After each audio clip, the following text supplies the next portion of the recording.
আপনার সচেতনতায় বেঁচে যেতে পারে একটি জীবন। হঠাৎ কেউ স্ট্রোক করলে কি করবেন? এক, প্রথম কাজ হবে ওই ব্যক্তির বিশ্রামের ব্যবস্থা করতে হবে। দুই, কোনোভাবেই রোগীকে নড়াচড়া করতে দেবেন না, কারণ নড়াচড়া করলে মস্তিষ্কে রক্তক্ষরণ বিস্ফোরিত হতে পারে। তিন, সেলাই করার সুই কয়েক সেকেন্ড আগুনের শিখার উপরে রেখে গরম করে নিয়ে সুচটি জীবাণুমুক্ত করে সুচ দিয়ে রোগীর হাতের 10টি আঙ্গুলের ডগার নরম অংশে ছোট ক্ষত করে দিতে হবে।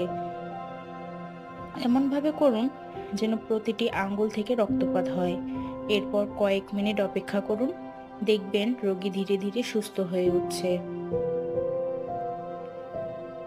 4, যদি আক্রান্ত ব্যক্তির মুখ বিকৃত হয় তাহলে তার কানের ম্যাসাজ করুন। এমনভাবে ম্যাসাজ করুন যেন রোগীর কান লাল হয়ে যায়। লাল হলে বুঝতে হবে কানে রক্ত পৌঁছেছে।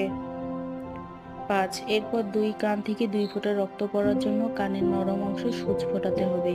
কয়েক মিনিট পর দেখবেন মুখ আর বিকৃত হবে না। আপনার সচেতনতায় বাঁচাতে পারে কারো জীবন। ধন্যবাদ।